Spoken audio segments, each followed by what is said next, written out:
Did the 2025 Jehovah's Witnesses Convention truly promote unity, love, and truth? Or was it a polished spectacle designed to maintain loyalty at any cost? While the public message emphasized compassion and spiritual strength, many who watched, especially former members, couldn't help but notice the subtle but disturbing patterns. Behind the smiling faces and choreographed presentations, something felt off. Because when you strip away the production value, what remains is a message that prioritizes obedience over understanding and fear over faith.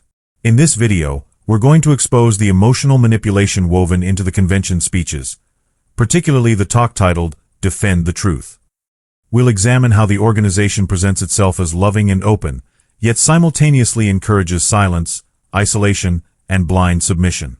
The dramatized skits, the scripted warnings about apostates, and the strategic use of guilt, they all paint a picture that contradicts the very image of Jesus they claim to imitate. What kind of love demands complete conformity and punishes questions? This is not just a critique, it's a wake-up call. Because when defending the truth becomes defending the organization, we're no longer talking about spiritual devotion. We're talking about institutional control. And if truth truly sets us free, then why does it feel like so many are being bound, silenced, or cast out in its name? It's time to look beyond the surface and ask the question that many are too afraid to say out loud. Whose truth are we really defending? At the core of the 2025 Jehovah's Witnesses Convention was a seemingly noble message: defend the truth. It was wrapped in the broader theme, imitate Jesus' responses to the tempter, suggesting a call to courage, discernment, and faithfulness. But according to ex-Jehovah's Witnesses and content creators like Critical Thinkers Only, the message took a darker turn. Beneath the spiritual language and emotional storytelling, truth was subtly redefined, no longer centered on Christ or Scripture, but on organizational loyalty. The truth being defended wasn't divine, it was institutional. The talk instructed members to steer clear of so-called apostates, a term that in Watchtower speak often refers to anyone who raises honest questions or expresses theological doubts. Instead of fostering mature, thoughtful faith, the message promoted fear. Fear of thinking independently, fear of engaging with other viewpoints, and fear of losing one's place in the community. Ironically, this is the exact opposite of how Jesus handled dissent. He didn't hide from controversy. He didn't silence critics.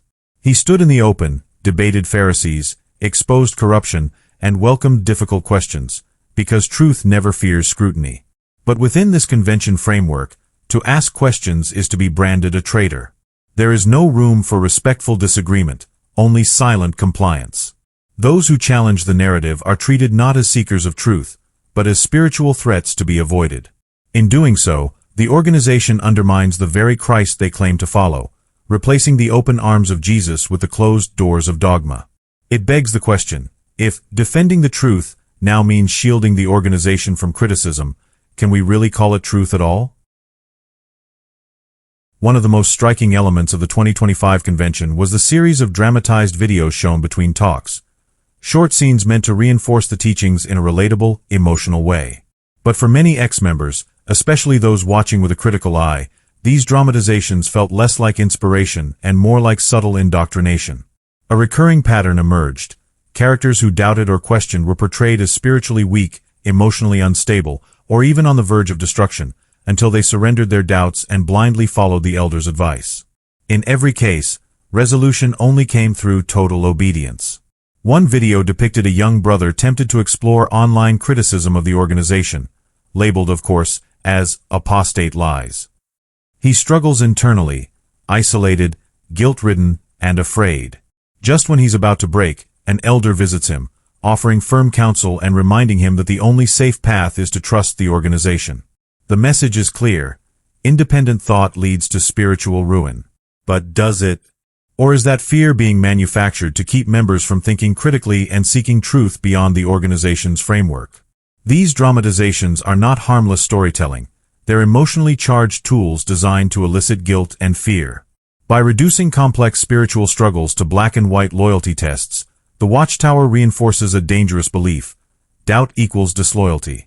And when personal struggle is equated with betrayal, there's no space left for grace, compassion, or honest spiritual growth. It's not about helping members grow, it's about keeping them in line. And that's not Christ-like leadership. That's manipulation. A convention that claimed to be centered on truth strangely avoided the most important element of it: honest questions.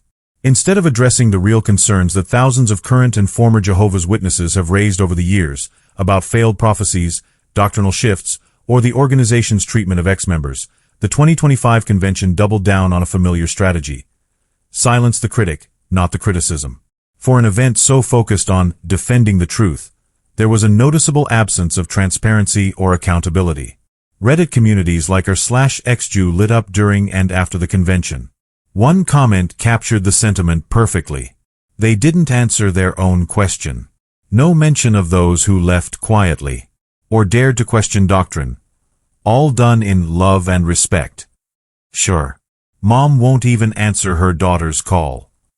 Another simply stated, they pivot. We're not fooled. These aren't bitter rants. They're quiet cries from people who once gave everything to this faith, only to be cast aside the moment they asked, why? The convention made it clear, unity is defined not by mutual love, but by uniform silence. Those who speak out are labeled divisive, dangerous, or mentally diseased, terms often repeated in Watchtower literature. But what if speaking out is actually the most faithful thing a person can do? What if the real danger lies not in questioning, but in fearing to question? When doubt is demonized and curiosity is punished, truth becomes a hostage, and any claim to divine authority becomes impossible to trust. One of the most painful realities that surfaced beneath the polished surface of the 2025 convention was the continued defense of shunning, though they never call it that directly. Instead, it's reframed as an act of loyalty to Jehovah, or a necessary protection for the congregation. But to those who have lived it, the experience is not spiritual. It's devastating. Parents cutting off children. Lifelong friends disappearing overnight. The organization praises this as a noble sacrifice, but for many, it feels more like emotional blackmail wrapped in religious language. The convention dramatizations reinforce this idea, portraying those who avoid former members as spiritually strong, while those who reconnect with them are shown as weak, confused, or disloyal. No space is given for grace. No recognition that people leave for valid, even painful, reasons. Instead, the entire responsibility for restoring the relationship is placed on the one who left, but only if they come back in total submission. In this system, forgiveness isn't free, it's conditional. And that's not forgiveness. That's control. Jesus never taught this. He told the parable of the prodigal son, a father who ran to embrace his returning child, no questions asked. He ate with sinners, tax collectors, and even his betrayer. But the Watchtower has created a culture where silence is loyalty and compassion is compromise. Members are taught to see love as a weapon, withheld from those who stray, and only restored when they surrender. That's not imitation of Christ. That's institutionalized rejection, rebranded as righteousness. Perhaps the most disturbing aspect of the 2025 convention was how subtly, yet deliberately, the line between spiritual truth and organizational loyalty was erased. The repeated phrase, defend the truth, became a euphemism, not for defending Scripture or Christ's teachings, but for defending the image, policies, and authority of the Watchtower itself. In nearly every part of the program, truth was never defined as the gospel or even the Bible. It was whatever the organization declares to be true at the moment. This is incredibly dangerous. Because once truth becomes synonymous with loyalty to a human institution, it can no longer be questioned without being treated as rebellion. If a brother sincerely asks about doctrinal changes, he risks being labeled divisive. If a sister expresses confusion over a teaching, she's counseled to trust Jehovah's arrangement. In this environment, doubt isn't a step toward deeper faith, it's a red flag. Questions are no longer signs of spiritual growth, but evidence of disloyalty. And loyalty, in this system, means silence. But Jesus never asked his followers to defend a human system. He didn't build an organization.